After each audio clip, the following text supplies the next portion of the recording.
Subscribe करें GC Mac channel को और दबाएं इस बेल आइकन को मेरा न्यू वीडियो सबसे पहले देखने के लिए।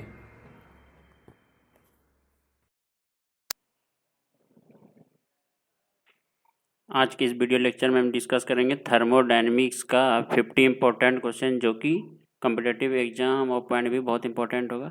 इसमें हम कुछ प्रीवियस ईयर क्वेश्चन भी ऐड किए हैं। तो चलिए इसको स्टार्ट करते हैं और एक एक करके देखते हैं। फर्स्ट क्वेश्चन है अपना, zeroth law of thermodynamics from the basis of measurement. इसका ऑप्शन देख लेते हैं। फर्स्ट ऑप्शन है pressure, temperature, heat exchange, work. तो इसमें देख लो, जीरोथ लॉ ऑफ थर्मोडायनेमिक्स जो बेस होता है वो टेम्परेचर पे बेस होता है, टेम्परेचर पे। तो इसका आंसर कौन सा हो जाएगा? Option B. तो इसमें आपको और याद रखना, जो फर्स्ट लॉ होता है, फर्स्ट लॉ क्या होता है? इंटरनल एनर्जी पे। सेकेंड लॉ किस पे होता है? इंट्रोपी पे।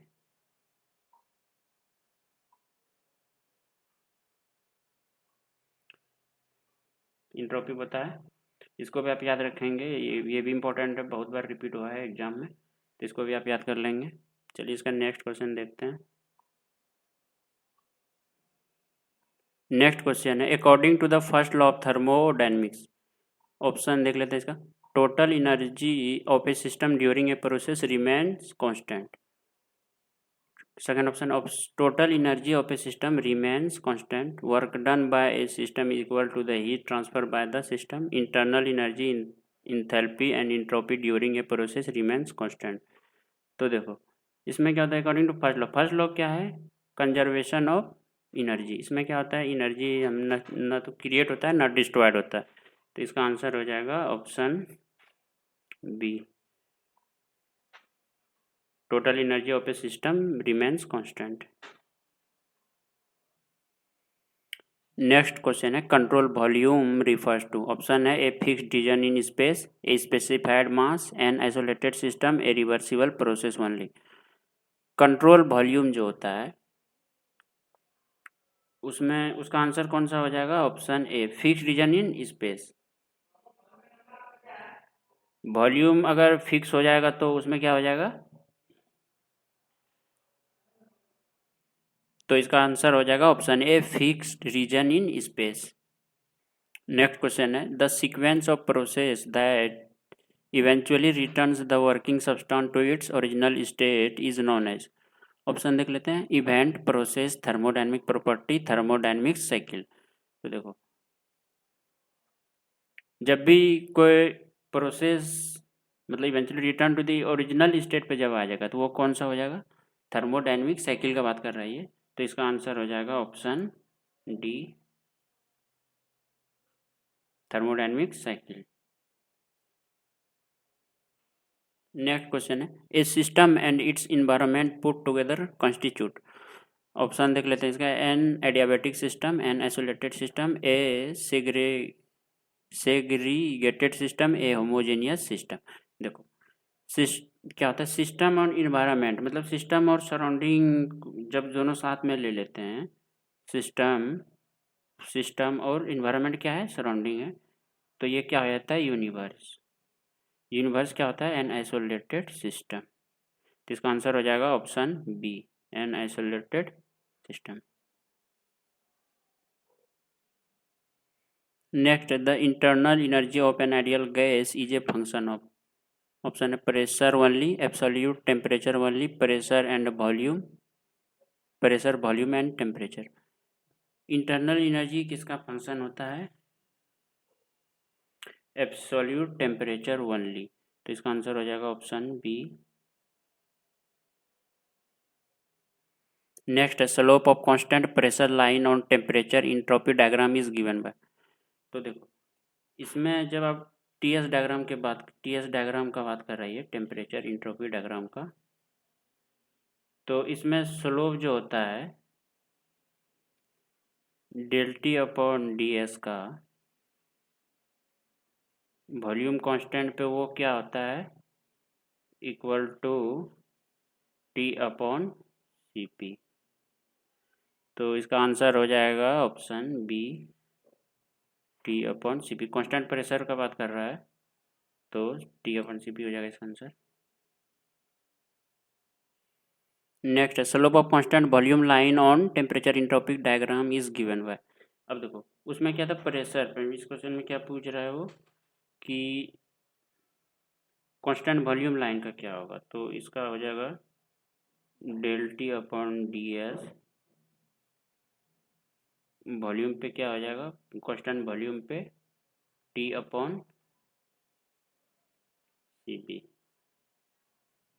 तो इसका आंसर देख लेते हैं कौन सा है, तो कौन सा ऑप्शन में है इसका, ऑप्शन डी। तो इसका आंसर हो जाएगा option D, T upon C B. Next, absolute zero pressure will occur. Option at the centre of Earth when the molecular momentum of the system become zero under vacuum condition at a temperature of -273 kelvin. तो इसका answer हो जाएगा option B,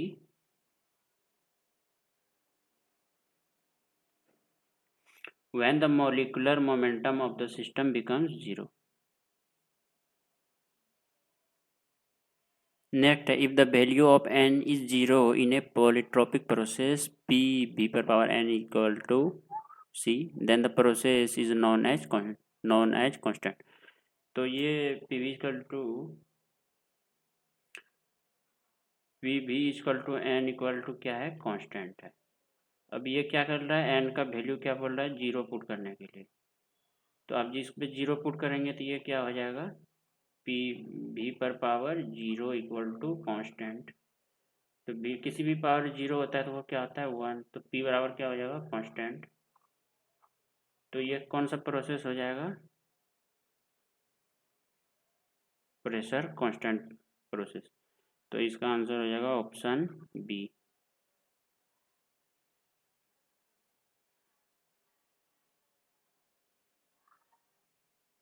next, work done is zero for the flowing process.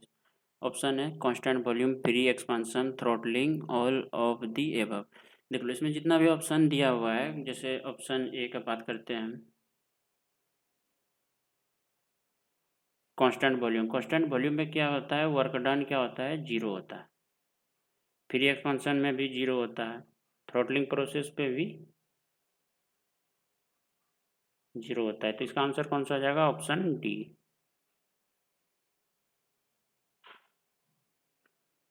Next question है, in free expansion process, option देख लेते हैं। Work done 1 to 2 process equal to zero, Q12 equal to zero, DU equal to zero, all of above. तो free, जिस question में आपको all of above देखा है उसमें एक बार थोड़ा सा आप देखेंगे ना, उसमें क्या होता है आंसर उसका, अक्सर क्वेश्चन का 80 से 90% क्वेश्चन आंसर का क्या होता है, ऑल ऑफ द एबव। ऐसा नहीं कि सारे क्वेश्चन का आंसर होता है, तो ऐसे डायरेक्ट टिक नहीं मारेंगे, एक दो ऑप्शन देख लेंगे उसके बाद। तो इस क्वेश्चन का आंसर हो जाएगा option D, all of the above. Free expansion में ना वर्क डन भी जीरो होता है, हीट ट्रांसफर भी जीरो होता है, इंटरनल एनर्जी भी जीरो होता है। नेक्स्ट क्वेश्चन है, the standard fixed point of thermometry is. Option है ice point, sulphur point, triple point of water, normal boiling point of water. तो इसका आंसर क्या हो जाएगा, option C, triple point of water. Next question है, the fundamental unit of enthalpy. देखो fundamental unit enthalpy का क्या हो जाएगा, इसका जैसे इसका आपको अगर SI यूनिट पता होगा तो इजीली आप बता सकते हैं। तो इसका आंसर कौन देख लेते हैं, option ml/t-2, ml²t-1, ml²t-2, ml³ तो इसका आंसर हो जाएगा ऑप्शन सी, ml²t-2। इसका आप यूनिट से आप निकाल लेंगे, इजीली है, यूनिट याद रहेगा तो आप किसी का भी निकाल सकते हैं, इसको आप याद कर लेंगे, इंपॉर्टेंट है।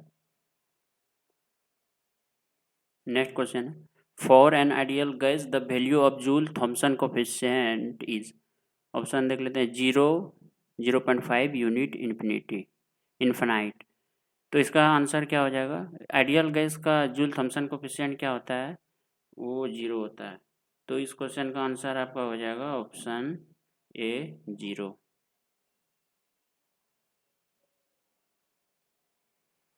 नेक्स्ट क्वेश्चन है हेल्महोल्ट्ज फंक्शन जिसको एफ से डिनोट करते हैं इज गिवन बाय, तो ऑप्शन देख लेते हैं F equal to H minus T S. इसका देख लो, ये जो होता है एफ इक्वल टू क्या होता है यू माइनस टी एस। ये आप याद कर लेंगे, इंपॉर्टेंट, बहुत बार ये एग्जाम में रिपीट हुआ है, एसएससी और भी बहुत सारे एग्जाम में, तो इसको एसएससी जेई में, तो इम्पोर्टेंट। एक और याद रखेंगे Gibbs free energy, Gibbs function जो होता है G equal to H minus T S, इसको भी याद कर लेंगे, ये तो बहुत बार रिपीट हुआ है एग्जाम में, तो ये बहुत इंपॉर्टेंट, ये दोनों काफ़ी याद होना चाहिए। तो इसका आंसर हो जाएगा इस 16 नंबर क्वेश्चन का option B, F equal to U minus T S. Next question है heat transfer to a closed stationary system at constant volume is equal to, option देख लेते हैं work transfer, increase in internal energy, increase in enthalpy, increase in Gibbs function. तो इसका answer हो जाएगा option B, increase in, इसका क्या होता है इंटरनल एनर्जी इंक्रीज हो जाता है। नेक्स्ट है Gibbs free energy function is a property comprises, देखो तो ऑप्शन देख लेते हैं pressure, volume and temperature, enthalpy, entropy and enthalpy, temperature and entropy, temperature, pressure and enthalpy, volume, enthalpy and entropy.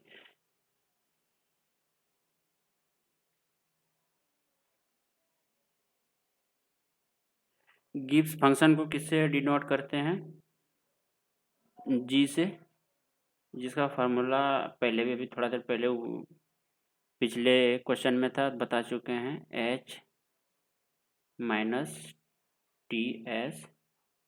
तो देख लो इसमें क्या क्या, एच हो गया आपका इंथैल्पी, टी हो गया टेम्परेचर, एस हो गया इंट्रोपी। कौन सा ऑप्शन है इसमें, ऑप्शन बी, तो इसका आंसर हो जाएगा option B, enthalpy, temperature and entropy. Next question है the characteristic equation of gases P V equal to M R T holds good for, तो इसका ऑप्शन एक एक करके पहले देख लेते हैं। Option A mono atomic gases, diatomic gases, real gases, ideal gases. देखो ये जो इक्वेशन होता है इसको क्या बोलते हैं आइडियल गैस इक्वेशन, तो इसका आंसर कौन सा हो जाएगा option D, ideal gas equation.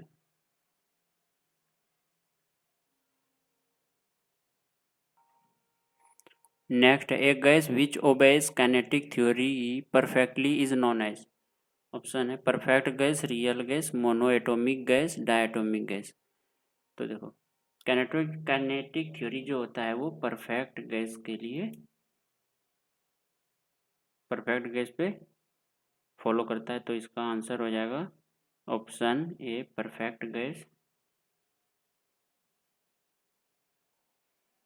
Next है second law of thermodynamics defines, देखो इसका ऑप्शन देख लेते हैं हीट, वर्क, इंथैल्पी, एंट्रोपी। इसमें एक चीज़ आपको याद करना है यहाँ पे, जीरोथ जो लॉ जो होता है, जीरोथ लॉ ऑफ थर्मोडायनेमिक्स, वो क्या किस पे बेस्ड है टेम्परेचर पे।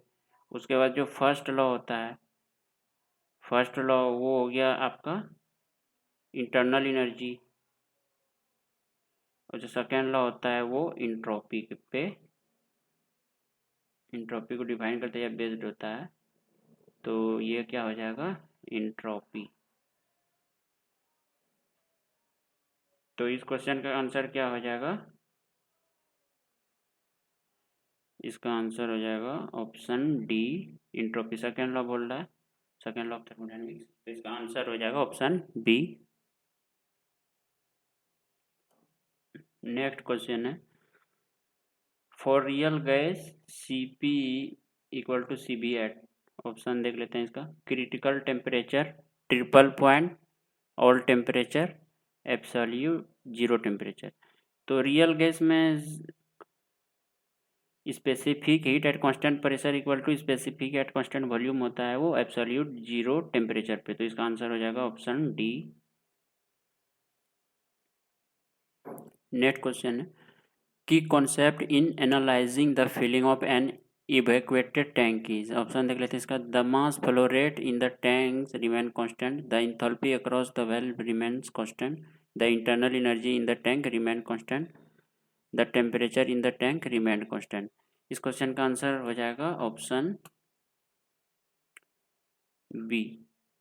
The enthalpy across the valve remain constant. Next question है at triple point of a pure substance. Option देख लेते हैं इसका. Liquid and vapour phase coexist, solid and vapour phase coexist, liquid and solid phase coexist, solid liquid and vapour phase coexist. देख लो, जब triple point का बात आता है तो इसमें क्या होता है, तीनों फेज रहता है. सॉलिड हो गया आपका, लिक्विड एंड वेपर फेज. तो इस क्वेश्चन का आंसर हो जाएगा आपका ऑप्शन डी.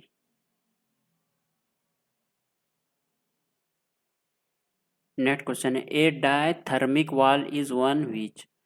ऑप्शन देख लेते हैं. Prevent thermal interaction, permits thermal interaction, encourage thermal interaction, discourage thermal interaction. देखो, डायथर्मिक वाल का जो डिफिनेशन ही है वो क्या है, परमिट करता है थर्मल इंट्रैक्शन को. तो इसका आंसर कौन सा हो जाएगा, option B, permits thermal interaction. Next question है the Clausius Clapeyron equation gives the slope of a curve in. Option देख लेते हैं इसका. PV diagram, PH diagram, PT diagram, TS diagram. तो इस क्वेश्चन का आंसर हो जाएगा आपका ऑप्शन सी, पीटी डायग्राम पे ये क्या करता है, curve, slope of a curve, मतलब कर्व देता है ये. तो इसका आंसर हो जाएगा ऑप्शन सी. नेक्स्ट क्वेश्चन है the critical point the enthalpy of vaporization. Option है depend on temperature only, maximum, minimum, zero. तो क्रिटिकल पॉइंट पे एंथैल्पी ऑफ वेपोराइजेशन जो होता है वो क्या होता है, वो जीरो होता है. तो इस क्वेश्चन का आंसर हो जाएगा आपका ऑप्शन डी, जीरो. नेक्स्ट है triple point is the point in. देखो ये क्वेश्चन, ये सब जो क्वेश्चन बता रही है क्या है, बहुत इंपॉर्टेंट सब क्वेश्चन है. देखो, ट्रिपल पॉइंट जो होता है वो किस पे पॉइंट होता है, किस डायग्राम पे. तो ये क्या होता है, प्रेशर और टेम्परेचर. इसका ऑप्शन देख लेते हैं. PV diagram, PT diagram, HS diagram, TS diagram. तो इसका आंसर हो जाएगा प्रेशर और टेम्परेचर डायग्राम पे क्या होता है, ट्रिपल पॉइंट दिखाता है, ट्रिपल पॉइंट. तो इसका आंसर हो जाएगा ऑप्शन बी. ये सब क्वेश्चन बहुत इंपॉर्टेंट है, इसको आपको याद करना है जैसे भी हो, क्योंकि ये सब लगता है बहुत सिंपल लेकिन बहुत इजी नहीं होता ये क्वेश्चन. तो चलिए इसको नेक्स्ट देखते हैं. Next question, on a PVT surface the triple point and critical point are seen respectively. ये बहुत इंपॉर्टेंट क्वेश्चन है. तो ऑप्शन इसका एक एक करके ऑप्शन देख लेते हैं. लाइन, उसके बाद line point, point line, point. देखो, प्रेशर, वॉल्यूम, टेम्परेचर डायग्राम पे जो ट्रिपल पॉइंट और क्रिटिकल पॉइंट जो है, ट्रिपल पॉइंट किस में शो होता है, ये लाइन में शो होता है. ये क्या हुआ आपका, लाइन में शो होता है पीवीटी डायग्राम पे, ध्यान रखना है. ये क्या होता है, पॉइंट में.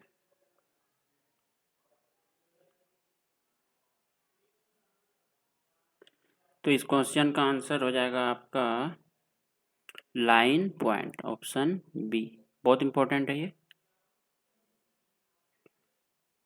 नेक्स्ट क्वेश्चन है in the Mollier diagram for steam drainage fraction lines converge at. Option देख लेते हैं. Triple point, critical point, saturation point, none of this. तो इस क्वेश्चन का आंसर हो जाएगा option B, critical point. Next question है the number of component C phase P and degree of freedom F are related to Gibbs phase rule. तो देखो, Gibbs phase rule आपको पता होना चाहिए. ये इक्वेशन क्या होता है, P plus F equal to C+2। P आपका फेज हो गया, F हो गया डिग्री ऑफ फ्रीडम, C हो गया नंबर ऑफ कंपोनेंट, 2 तो न्यूमेरिकल वैल्यू है। इसके हिसाब से आप देख ले इसमें कौन सा रिलेशन बना रहा है, इसमें कौन सा आंसर सही होगा। बहुत इंपॉर्टेंट है, इसको याद कर ले। इसी टाइप का क्वेश्चन में इसको इधर करके इसको इधर करके ऑप्शन में इस टाइप का बहुत क्वेश्चन बनता है। तो देख लो इसमें कौन सा हो जाएगा।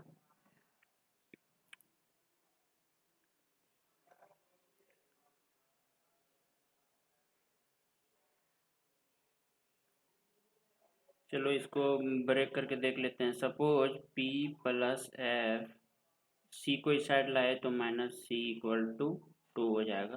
2 के फॉर्म में है इसलिए इस तरह आप इसको सजा लें तो अब इजीली इसको मिल जाएगा। इसका आंसर देख लो कौन सा हो जाएगा। Option D, P+F -C=2। तो इसका आंसर हो जाएगा option D. Gibbs phase rule बहुत इंपॉर्टेंट है ये। Next, an adiabatic wall is one which, option है prevents thermal interaction, permits thermal interaction, encourage thermal interaction, discourage thermal interaction. तो अभी थोड़ा देर पहले क्वेश्चन में बताए थे डायथर्मिक। डायथर्मिक क्या होता है, वो क्या करता है, परमिट करता है थर्मल इंटरेक्शन को। इंपॉर्टेंट है, उसको याद कर लेना आपको। लेकिन एडियाबेटिक वॉल जो होता है, डायथर्मिक वॉल में क्या होता है, परमिट करता है। लेकिन एडियाबेटिक में क्या होता है, एडियाबेटिक मीन्स हीट का ट्रांसफर नहीं होगा। मीन्स इसका आंसर हो जाएगा option A, prevents thermal interaction.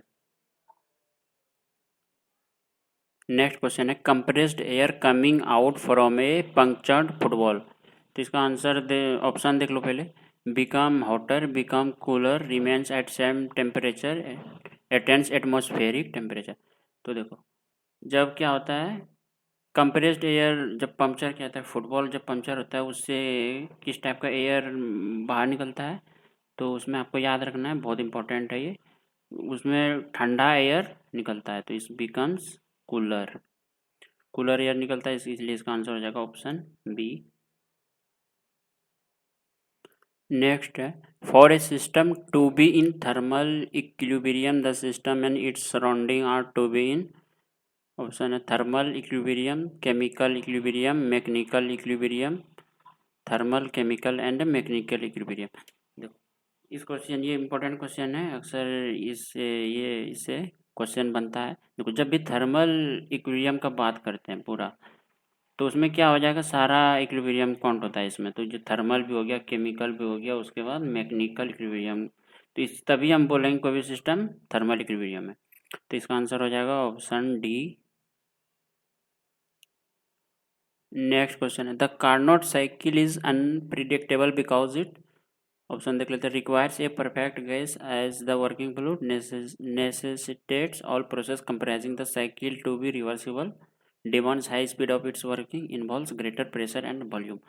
तो देखो इसका जो कार्नोट साइकिल अनप्रिडिक्टेबल, क्या कारण है अनप्रिडिक्टेबल है कार्नोट साइकिल, तो ये है इसमें क्या होता है, रिवर्सिबल प्रोसेस होता है सारा। तो इसका आंसर हो जाएगा ऑप्शन बी।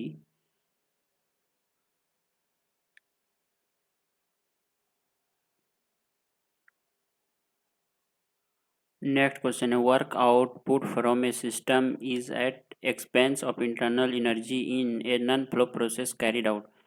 ऑप्शन देखते हैं क्या करके इसका, at constant pressure, at constant volume, adiabatically, polytropically. इसका आंसर हो जाएगा option C, adiabatically. Next question है, in thermodynamics analysis a pure substance is that which, option है has no dissolved impurities, consist of only a single species, may have a number of chemical species but the composition remain constant, behave as a perfect gas। देखो pure substance जो होता है thermodynamic analysis में क्या होता है, pure substance जो होता है ना वो सिंगल हर जगह क्या करता है, सेम कंपोजिशन होता है। इसका आंसर ऑप्शन हो जाएगा option B, consist of a only single species. Next question है, for any process at all the second law requires that the entropy change of a system is, option A है positive और zero, zero negative और zero, positive और zero और negative but does not say which. तो देखो इसमें आप बता नहीं सकते हैं, तो इसका आंसर कौन सा हो जाएगा? Option D.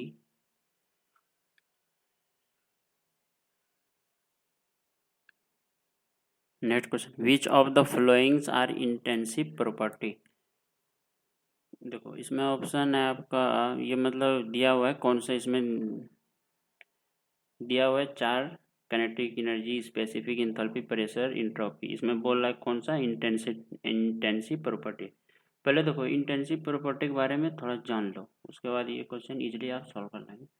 देखो इंटेंसिव प्रॉपर्टी हो तो वो थर्मोडायनेमिक प्रॉपर्टी हो जो क्या होता है, मास पे डिपेंड नहीं होता है, मास पे नॉट मास पे डिपेंड नहीं होता है, समझ लो। तो इसमें आपका आ गया प्रेशर होता है, टेम्परेचर होता है, डेंसिटी हो गया आपका, स्पेसिफिक जितना जिस चीज़ में स्पेसिफिक लग जाएगा वो क्या हो जाएगा, सारा इंटेंसिव प्रॉपर्टी। तो इसमें कौन कौन सा है? काइनेटिक एनर्जी, इस मास पे डिपेंड है कि 5 MB का होता है मास है। इसमें स्पेसिफिक एंथैल्पी, जहाँ स्पेसिफिक लगेगा वो इंटेंसिव प्रॉपर्टी आई। तो ये हो गया आपका। और प्रेशर,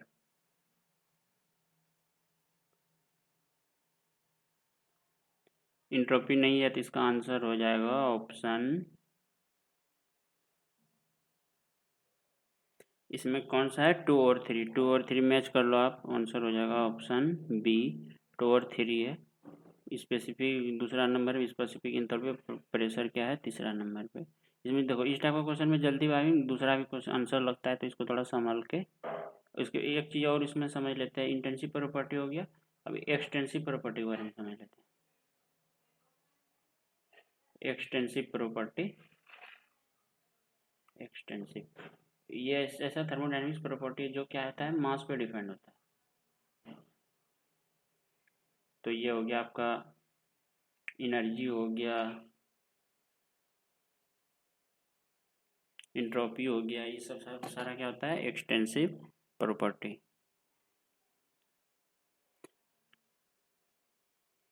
द नेक्स्ट क्वेश्चन है, the expression for work done during a process integration PdV is applicable for. Option है reversible process only, irreversible process only, polytropic process only, any process.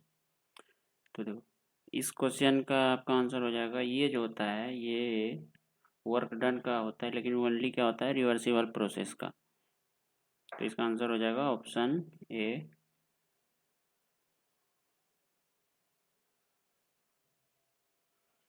Next question है, the maximum amount of mechanical energy that can be converted into heat in any process. Option है depends on source and sink temperature, depend on friction presence, depend on nature of mechanical energy, is 100%।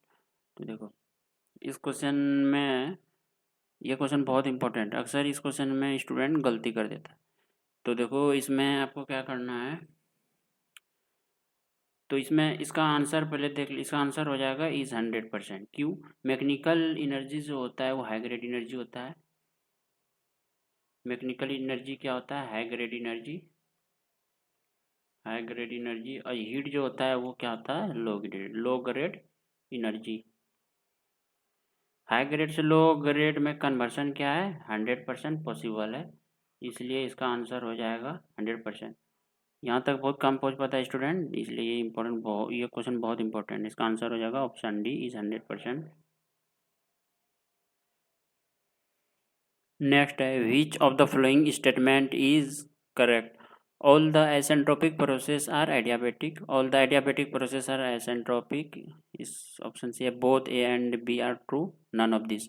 देखो isentropic process सारा adiabatic हो सकता है, लेकिन adiabatic process isentropic कभी नहीं हो सकता है। तो इस क्वेश्चन का आंसर क्या हो जाएगा? ऑप्शन ए।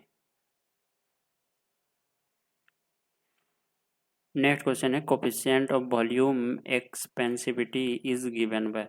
तो देखो इसको बीटा से डिनोट करते हैं। तो बीटा से ये इसका फॉर्मूला क्या होता है? 1/b dV/dt constant pressure. तो देख लो कौन सा है इसमें ऑप्शन में,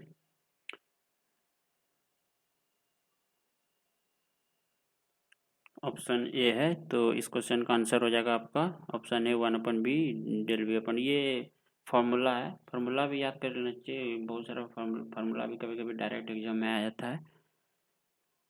तो चलिए नेक्स्ट देखते हैं। नेक्स्ट है, if steam is throttle its. Option है pressure and enthalpy remains unchanged, temperature and entropy remain unchanged, enthalpy remains unchanged but the other properties change, enthalpy remains unchanged but pressure may or may not change। देखो throttling process में क्या होता है, enthalpy क्या होता है। Throttling process जब होता है तो इंथैल्पी क्या होता है, जैसे 1 से 2 जाओगे तो इस प्रोसेस में इंथैल्पी क्या होता है आपका कांस्टेंट रहता है। जैसे 1 से 2 गया तो इंथैल्पी कांस्टेंट रहता है, तो इसके हिसाब से आप ऑप्शन देख लो, enthalpy remains unchanged but the other property. इसका आंसर हो जाएगा ऑप्शन सी। नेक्स्ट क्वेश्चन है, first law of thermodynamics is valid for. Option है all process, only reversible process, only cyclic process that are carried out reversible. देखो first law thermodynamics valid होता है सारे process के लिए, तो इस क्वेश्चन का आपका आंसर हो जाएगा option A all process. Next question है, in a Carnot engine when working substance give heat to the sink. इसका ऑप्शन है temperature of sink increases, temperature of sink remain same, temperature of source decreases, temperature of both sink and source decreases. जहाँ Carnot cycle का बात आए वहाँ पे आपको क्या करना है, क्या होता है इसमें टेम्परेचर कांस्टेंट प्रोसेस होता है सिंक सोर्स या सिंक में, तो इसमें क्या हो जाएगा टेम्परेचर ऑफ, इसमें पूछ क्या रहा है when working substance give heat to the sink, तो उसमें क्या टेम्परेचर में क्या चेंज हो जाएगा, तो सिंक का टेम्परेचर क्या होता है सेम रहेगा, रिमेन्स सेम, तो इसका आंसर हो जाएगा ऑप्शन बी। नेक्स्ट क्वेश्चन है, during throttling process heat exchange does not take place. During throttling process option है heat exchange does not place, no work is done by expanding steam, there is no change of internal energy of steam, all of above। देखो जब throttling process का बात करते हैं तो इसमें क्या होता है हीट का एक्सचेंज नहीं होता है, ये भी सही है। No work done is by expanding steam, ये भी सही है। There is no change of internal energy, ये भी सही है, क्योंकि इंथैल्पी क्या होता है कांस्टेंट होता है, तो इसमें क्या हो जाएगा सारा सही हो जाएगा। तो इसमें इसका आंसर कौन सा हो जाएगा option D all of the above. Next question है, perpetual motion machine of second kind violates the. Option देख लेते हैं, first law of thermodynamics, Kelvin Planck statement, Clausius statement, third law of thermodynamics. देखो second kind of, देखो PPM जो second होता है second kind ppm 2, वो क्या बोलता है कि अगर हीट का इंजन में क्या होता है, अगर हीट का लॉस नहीं हो तो वो क्या होगा 100% वर्क देगा, मतलब 100% इफिशियंसी होगा, जो कि पॉसिबल नहीं है। तो ये कौन सा है केल्विन प्लैंक स्टेटमेंट वायलेट्स करता है ये, तो इसका आंसर हो जाएगा option B Kelvin Planck statement. Next है, the main cause for the irreversibility is. Option देख लेते हैं, mechanical and fluid friction, unrestricted expansion, heat transfer with a finite temperature difference, all of the above. देखो irreversibility का जितना भी ये दिया हुआ है सारा ऑप्शन ये सब सही है, ये सब कारण है। मैकेनिकल एंड फ्लूइड फ्रिक्शन भी है, अनरिस्ट्रिक्टेड एक्सपांशन भी है, heat transfer with finite temperature difference, ये सारा है, तो इसका आंसर हो जाएगा option D all of the above. Next question, next और last question, which one of the following thermodynamic process approximates the steaming of food in a pressure cooker. Option है isenthalpic, isobaric, isochoric, isothermal. तो देखो pressure cooker में जो होता है, pressure cooker में क्या होता है, पहले तो कांस्टेंट वॉल्यूम रहता है,